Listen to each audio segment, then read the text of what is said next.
大家好，歡迎嚟到 KC Kitchen。早2日就母親節啦，大家有冇煮到好多餸呢？我屋企咧逢親過節咧就有白斬雞噶啦，但係白斬雞食唔晒，翻熱其實真係麻麻地。今日咧就同大家試下用食剩嘅鮑魚同埋白斬雞嚟整呢個鮑魚雞粥。我哋嚟處理咗啲食材先啦，乾葱頭啦、薑啦、蔥啦。咁我想個湯個雞粥個味咧更加甜，咁我就會加埋甘筍、西芹同埋洋蔥。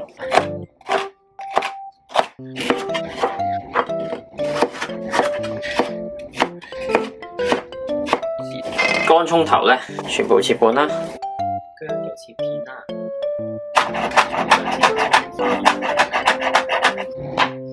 鹽圈夾埋先啦。咁呢啲就完成啦。咁呢啲咧，我一陣會擺落去熬個雞湯嘅。呢啲就留翻最後去用。雞就一大兜啦，真係唔係食得好多啊！但係咧拜神冇隻雞又唔得，嗰啲廣東人你知啦啊，懶嘅咪直接抌落去煲咯。不過食雞粥咧最驚咩啊？食到硬牙。你知啦，啲雞骨有碎噶嘛，所以要處理咗先。咁我要食到啖啖肉咧，就真係起咗入去。咁同埋咧，我哋講呢啲隔夜餸咧，老實講，冇乜人會願意同你食隔夜餸噶。咁但係你煲個粥又成件事已經唔同晒啦，話鮑魚雞粥喎，係咪差好遠咧？咁所以咧呢個方法咧，除咗我攞嚟煮個雞粥啦，仲可以你攞嚟整米粉都得，因為個湯底其實係百搭嘅，雞湯嚟啫嘛，米變咗米粉，咪雞絲米粉咯，變咗米線咪雞絲米線咯。咁當然啦，我唔會攞啲選過嘅骨噶，係啊，選過嗰啲就唔好咁慳啦，唔該，係掉咗佢啦，算啦。咁當然，哇，你覺得哇咁多功夫咁麻煩，喂，你唔多功夫就咁一嘢過就攞去炒完，結果點啊？一翻熱整完一次都冇人睺，結果嗰晚又係掉，又係倒，反而啊嘥埋煤氣添。咁啊，所以有時花少少心思咁，你唔使嘥嘢之餘，又可以屋企人食得開心咁啊，不妨試下咯呢個方法嚇。咁搞掂啦。好，咁我哋熬個湯之前搞掂咗啲米先啦。啲米我會洗咗之後浸一浸佢。我喺熬個湯嘅過程入面就可以浸住佢先。預備啲水啦。幾多咧？隨量啦，睇下你要煲幾多粥啦。車晒啲料落去，最簡單。啲薑啊，呢啲菜粒啊，全部抌晒落去就得噶啦。咁熬幾耐咧？啲菜粒唔係咁大，4個字到都 OK 噶啦，滾起計。咁啊，開大火去。呢度差唔多呢半左右啦。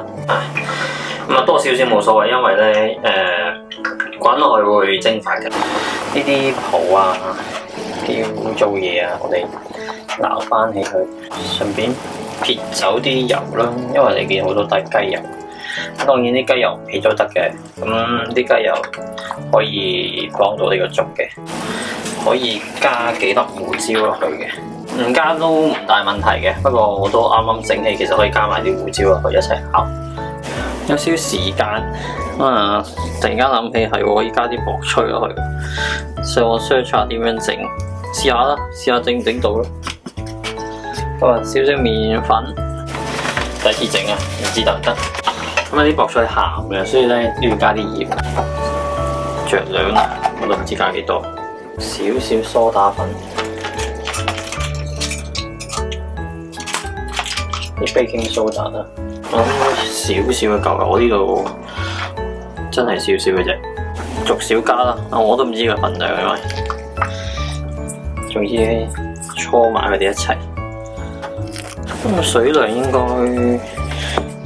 夠令到啲粉黐埋就 OK 嘅啦。猜到佢順滑啲嘅狀態。好，搞掂啦個湯。你睇睇個湯熬完就係咁樣啦。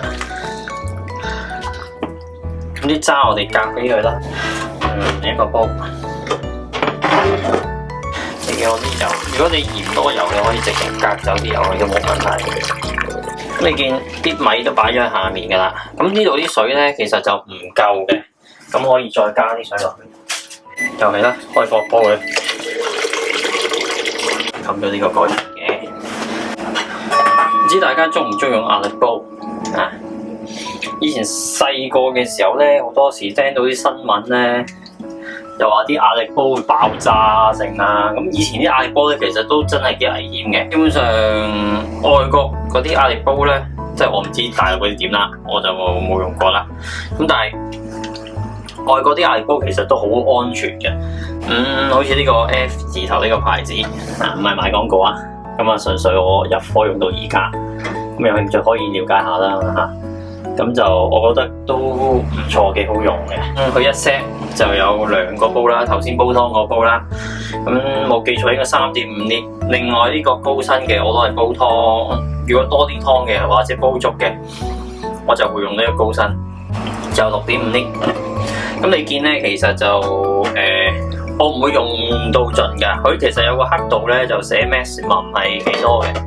咁但係咧煲粥咧，佢建議咧，最多落到1半好啦，因為咧啲粥會滾起噶嘛，會滾死噶嘛。如果你太多嘅話咧，當你加壓嘅時候會好犀利噶。咁所以咧煲粥咧就唔建議落咁多嘅。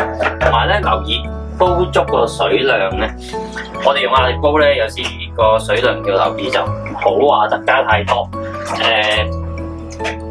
平時煲湯啊，幾多碗水煲埋1碗水，你用壓力煲咧，啲水分其實唔會點流失，咁所以咧唔使加太多水噶啦。最終個結果你要幾多水嘅，你加翻咁多少少就已經 OK 啦。咁當然呢個食譜你未必用生米，你用隔夜飯一樣 OK 嘅啫，用快啲煲好啊。壓力煲嘅好處就係真係可以加快個時間。咁同埋咧，佢標榜啦就話，因為佢用高溫就可以好快咁搞掂咗啲食物啦。其實變相令到佢破壞個營養素咗，個量就少咗嘅。撈完啲泡，啲泡好多時就係我哋講嗰啲雜質嘅來源啦。咁啊，加少啲鹽落去啦，咁俾個底味佢。咁我呢度大概半茶匙到。煲完之後，可能個鹹度睇下你中唔中意，你想要多啲鹹度嘅，到時先調都冇問題。咁就係冚咗個煲個蓋啦。咁照樣啦，用大火啦。留意真係用壓力煲咧，安全咧，呢啲係安全嘅，因為咧，就算你真係唔記得閂細火，佢會點咧？佢會流啲氣出嚟嘅。咁啊提醒你，舊式嗰啲設計好多時點解個壓力煲會煲到爆炸咧？因為佢唔識減壓啊，咁咪不斷煲下咪爆咯。咁你見咧去到佢見到綠色線咧，已經可以閂細火啦。一般嚟講1/3時間，咁你平時煲粥煲幾耐，你咪除翻1/3咯。平時9個字其實已經煲個煲粥啦，咁我就用15分鐘搞掂佢。咁15分鐘之後咧，我就會擺落水喉水度沖，令佢迅速降溫，就睇下等煲完出嚟嗰啲粥嘅效果係如何啦。跟住翻過呢邊，睇下呢嚿嘢點啦，唔知得唔得啦？嗱，你見佢就比頭先順滑咗啦。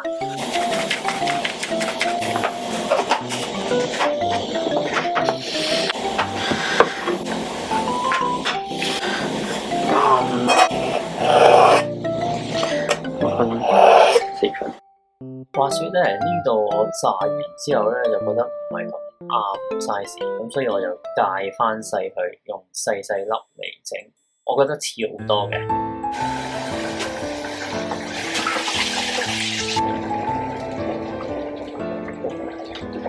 OK 咧，你見咧佢未減晒壓嘅，咁我攞去水度沖一沖佢，咁可以搞掂啦，可以打開佢。頭先嗰啲料我哋會加埋落去，就係而家呢個時間加落去噶啦。